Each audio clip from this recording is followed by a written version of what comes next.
اب ان میں سے ایک موضوع یہ آتا ہے کہ کچھ کو دوبیلے کا پھوڑا نکلے گا یا دوبیلے کے مرض میں مبتلا ہوگا۔ البتہ یہ ذہن میں رہے کہ دوبیلہ کے پھوڑے کی اتنی اہمیت نہیں ہے۔ سب سے زیادہ اہمیت کہ جس چیز کی جانب رسول اللہ صلی اللہ علیہ وسلم نے بہت زیادہ توجہ دلائی وہ یہ کہ جو بھی علی کا مخالف ہے وہ منافق ہے،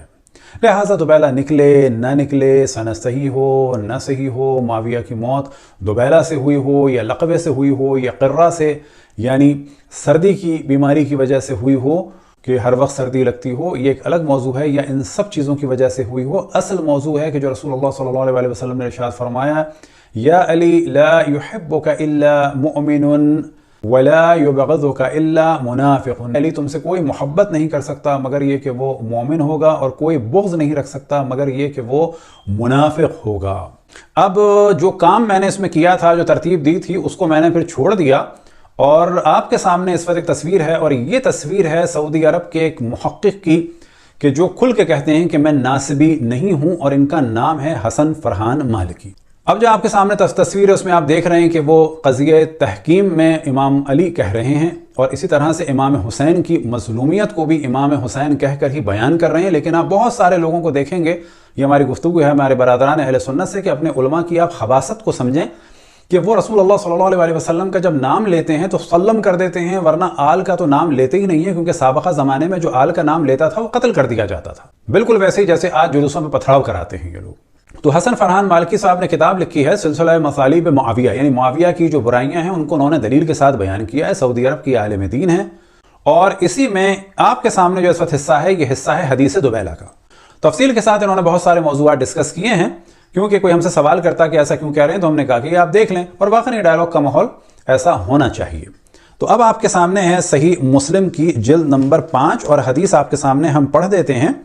کہ رسول اللہ صلی اللہ علیہ وسلم نے فرمایا میری امت میں 12 منافق ہیں، وہ جنت میں داخل نہ ہوں گے اور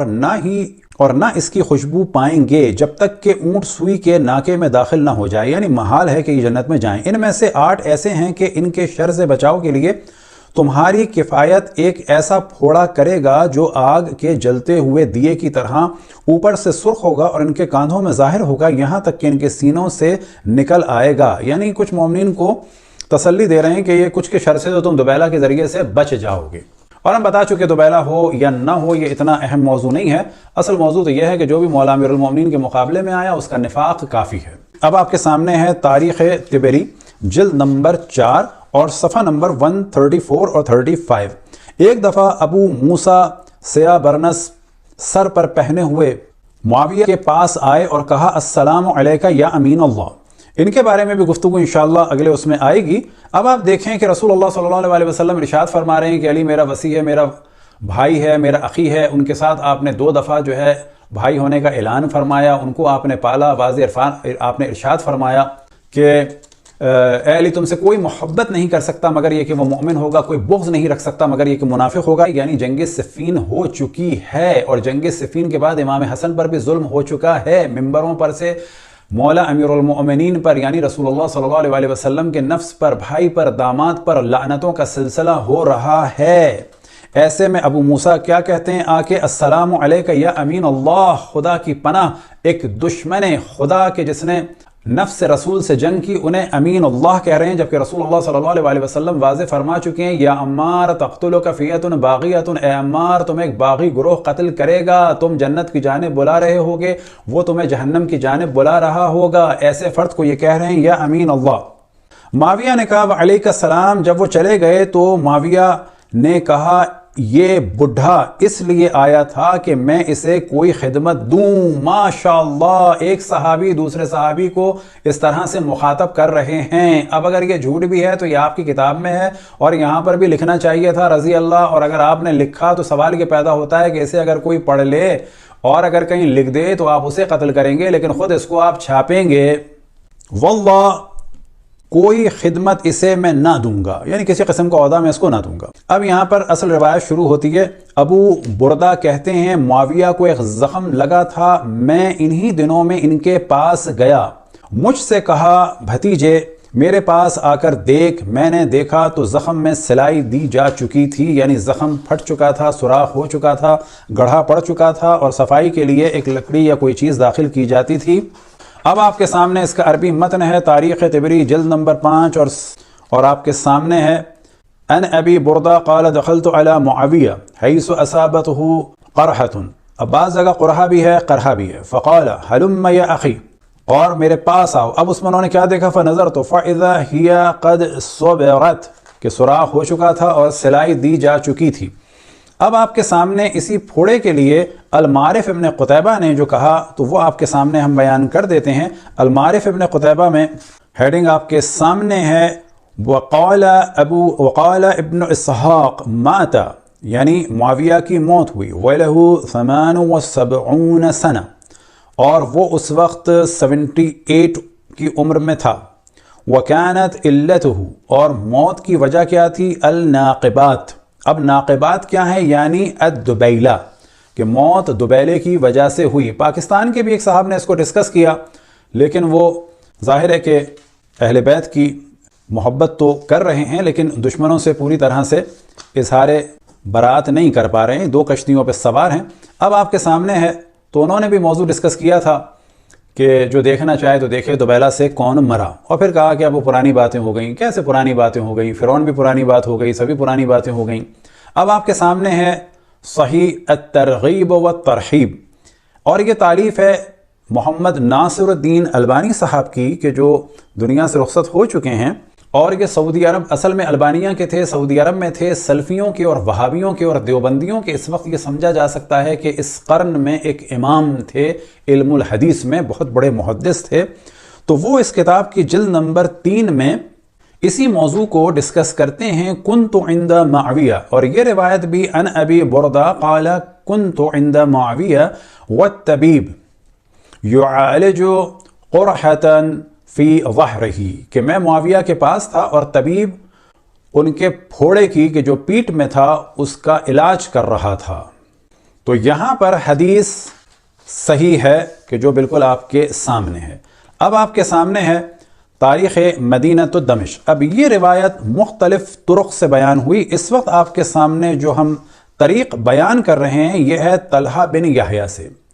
حسن فرحان مالکی صاحب نے ایک اچھا جملہ کہا سند پر ڈسکشن کرنے کے بعد، ہم اسے اس وجہ سے ڈسکس کر رہے ہیں تاکہ پتہ چلے کہ یہ چیزیں شیعہ ہی ڈسکس نہیں کرتے، بلکہ ہر وہ دیندار فرد کے جو رسول آل رسول سے محبت کرتا ہے اور جس کی بھی آنکھ کھل جائے کہ آل رسول پر کیا ظلم ہوا تو وہ ان چیزوں کو ڈسکس کرتا ہے، اور یہ ایک سعودی عالم دین ہے جیسا کہ آپ کی خدمت میں عرض کیا۔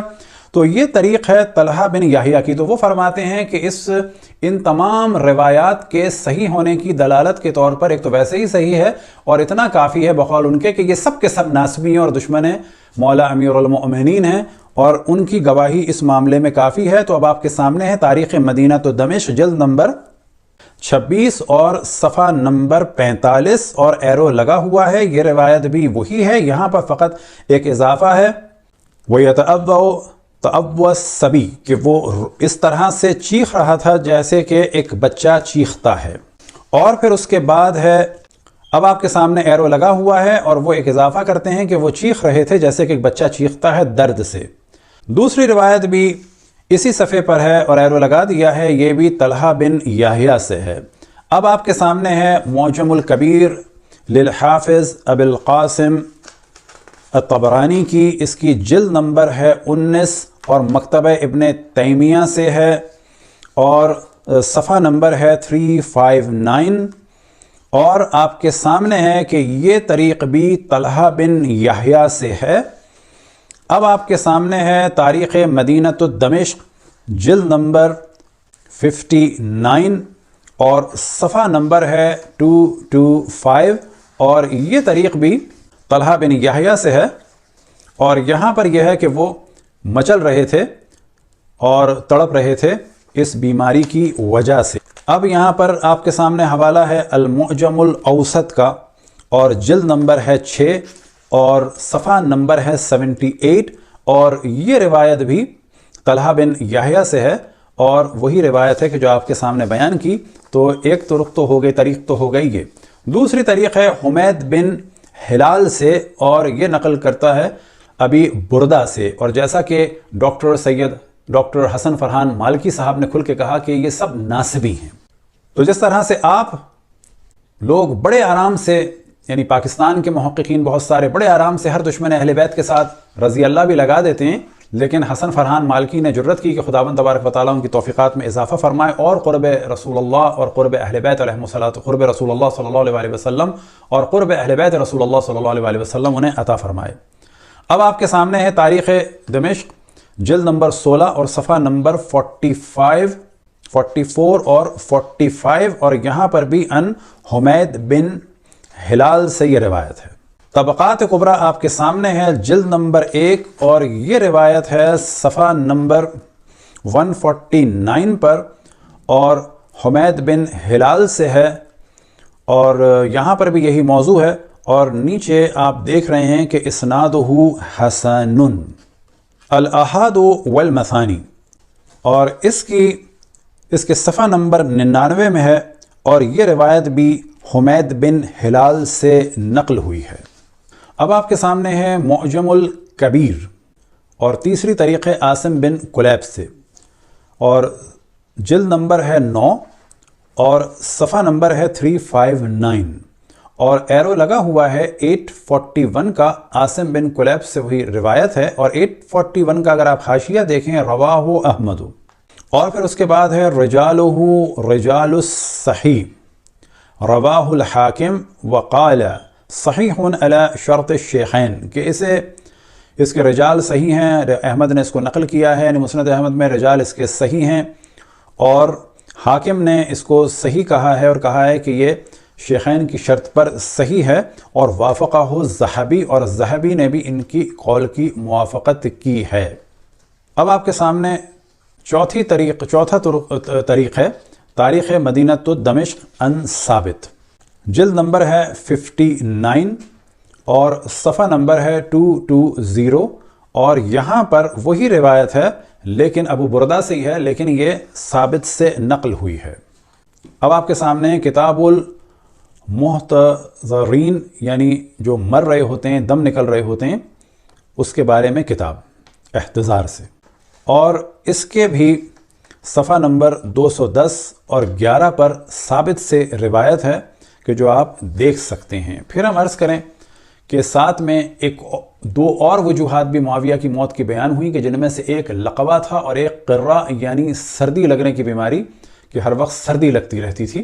اور ممکن ہے یہ سب کچھ ہوا ہو، اور ممکن ہے کوئی اسے کہے کہ ایسا کچھ نہیں ہوا، لیکن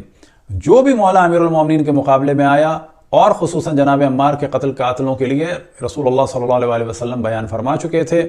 مولا امیر المومنین کے لیے واضح بیان فرما چکے تھے، یا علی لا يحبک الا مؤمن ولا یبغضک الا منافق، کہ علی تم سے کوئی محبت نہیں کر سکتا مگر یہ کہ وہ مومن ہوگا، کوئی بغض نہیں رکھ سکتا مگر یہ کہ منافق ہوگا، اور ساتھ ہی جناب عمار کے لیے فرمایا تھا کہ تقتلک فیۃ باغیۃ۔ اب بعض دفعہ جو لوگ روافظ کہتے ہیں، تو یاد رکھیں جو رسول اللہ کو چھوڑ کے باقی وہ بھی روافظ تھے، کیونکہ رافضی کے معنی ہے چھوڑ کے جانے والے، اور اگر رافضی کے معنی ہیں اصحاب کی مخالفت کرنے والے، تو جنہوں نے مولا علی کی مخالفت کی وہ رافضی ہیں، جن خواتین نے مخالفت کی وہ رافضات ہیں، اور آپ ان رافضیوں کے اور رافضات کے چاہنے والے ہوئے۔ تو لفظ رافضی میں بالنفس سے ہی نہ کوئی برائی ہے نہ کوئی اچھائی ہے، ڈیپینڈ کرتا ہے کہ رسول اللہ کو چھوڑ کے بھاگنے والے رافضی کیسے تھے، اور مولا امیر المؤمنین پر لعنتیں بھیجنے والے اور جنگ کرنے والے رافضی کیسے تھے۔ رسول اللہ کو چھوڑ کے بھاگنے والوں اور مولا علی سے جنگ کرنے والوں کو جنہوں نے چھوڑا، یعنی ہم، وہ رافضی کیسے ہیں۔